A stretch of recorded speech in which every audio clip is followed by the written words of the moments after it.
अस्सलाम वालेकुम, कैसे हैं आप सब लोग? ठीक ठाक, यकीनन आप खैरियत से होंगे। मैं हूं आपका दोस्त मोहसिन टैलेंट वाला, आपकी खिदमत में हाज़िर हूं। और आज जो है मैं आपको जिस सिलसिले में बात करना चाह रहा हूं वो आप बेहतर जानते हैं, जो कि आजकल स्टेटस चल रहा है, सुर्खियों में न्यूज़ जा रही है, अरशद शरीफ वाली। उस सिलसिले में आज मैं आपसे बात करना चाहूँगा।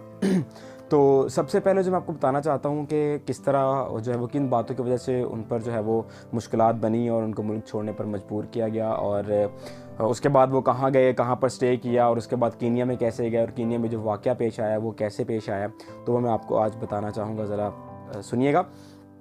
सबसे पहले तो बताना चाहता हूँ कि जो बातें हुई वो आप बेहतर जानते हैं, किन बातों की वजह से जो है वो उनको मुल्क छोड़ने पर मजबूर किया गया, क्या क्या वाक़यात हुए, क्या उन्होंने बोला है, जिस तरह भी जो भी बातें हैं आप बेहतर जानते हैं और मैं भी बेहतर जानता हूँ।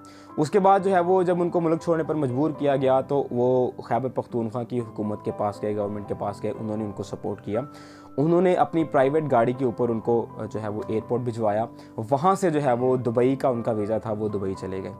वहाँ पर जाके उन्होंने अपने जो ट्विटर अकाउंट थे, अपना स्काइप था, अपना व्हाट्सअप था, जो सारे नंबर थे उन्होंने तकरीबन अपने अकाउंट से वो बंद कर दिए, और किसी के साथ उनका कोई रब्ता नहीं था। बकौल फैमिली जो है उनका, फैमिली के साथ भी उनका कोई रब्ता नहीं था।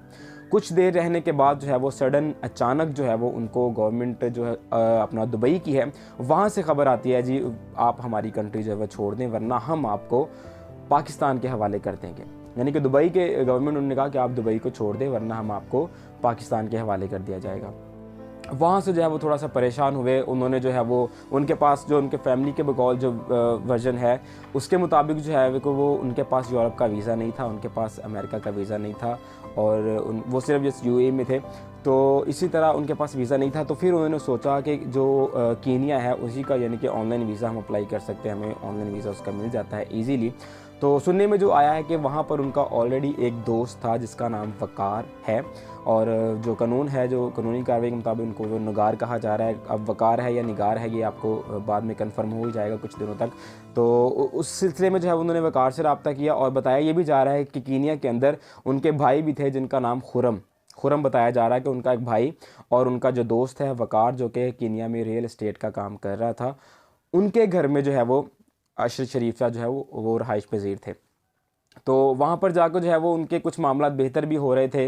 उन्होंने तकरीबन वो नवंबर का इंतज़ार कर रहे थे कि यार नवंबर में जाके कुछ जो है वो नई चीज़ें आएंगी, तो फिर जो है वो अपने मामला क्लियर करके, जिस तरह सारे लोग यहाँ पर और जो लोग हैं यहाँ पर सर्वाइव कर रहे हैं, तो इसी तरह वो भी सर्वाइव करना चाह रहे थे, आस्ता आस्ता मामला को बेहतर करना चाह रहे थे। सुनने में ये भी आ रहा है कि उनका बोल न्यूज़ के साथ कोई कॉन्ट्रैक्ट चल रहा था, और आस्ता आस्ता वो उन्होंने आके जो वो बोल की मेज़बानी संभालनी थी, लेकिन ये मामला नहीं हो सका। तो वहाँ पर जो वाक़या पेश आया उस सिलसिले में आपको बताता हूँ कि जब कीनिया में वो रहाइश पज़ीर थे, तो जो है वो एक शहर है जहाँ पर रहाइश पज़ीर थे, मुगाड़ी। तो मुगाड़ी जो है वो एक शहर है, वहाँ से उन्होंने किसी काम के सिलसिले में ट्रैवल किया खुरम अपने भाई के साथ। तो वो जो है वो जो नुरीबिया के मेरे नाम से बताया जा रहा है कि नुरीबिया की तरफ जा रहे थे। मुगाड़ी से, शहर जो है कीनिया का, मुगाड़ी से नुरीबिया की तरफ जा रहे, सफ़र कर रहे थे।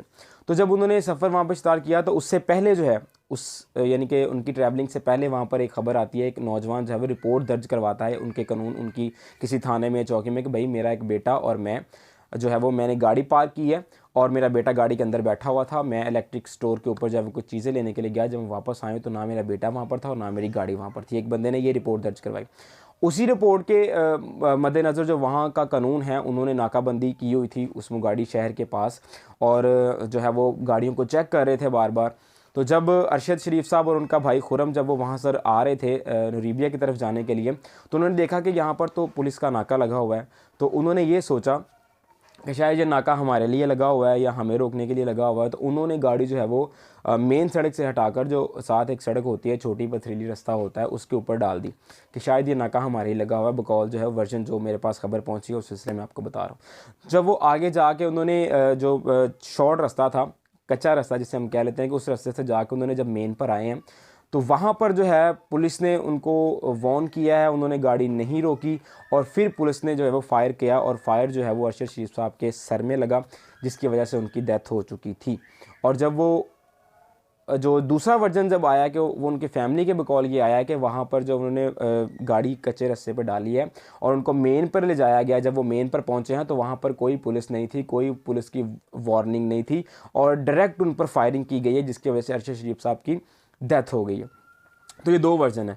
तो इसके बाद जब उनकी गोली सर पे लगी है तो जो है वो उनका भाई खुरम जो साथ बैठा हुआ था उसने अपने जो भाई वकार या निगार उसको कॉल किए भाईजान के हम पे फायरिंग हुई है, इसी तरह हम पर फायरिंग हो रही है, पुलिस के नाके हैं ये वो। तो उन्होंने कहा आप सीधा हमारे घर आ जाए, मेरे घर आ जाओ फ़ौरन। जब उनके घर पहुंचे तो वहाँ पर जाकर पता चला कि अरशद शरीफ साहब की डेथ हो चुकी है, उनके सर पर गोली लगी हुई है और उनकी मौत वाक़या हो चुकी है जी। यहाँ तक जो है वो मुझे जो है सिलसिले ख़बर का पता था जो मैंने आपको बता दिया। इंशाल्लाह फ़र्दर जो है वो न्यूज़ आगे इन्वेस्टिगेशंस चल रही हैं तो आस्ता आस्ता हमें ख़बर पता चलेगी कि किस तरह इनके साथ मज़ीद वहाँ पर क्या हुआ, किस सिलसिले में इनको जो है वो फिर कैसे पाकिस्तान इनको बुलाया जाएगा, क्या सूरत हाल है। इंशाल्लाह जैसे ही ख़बर मेरे तक पहुँचेगी आपसे रब्ता करता रहूँगा। तो मुझे दीजिए इजाज़त, इंशाल्लाह नेक्स्ट खबर के साथ आपसे रब्ता करूँगा। अल्लाह हाफ़िज़, थैंक यू।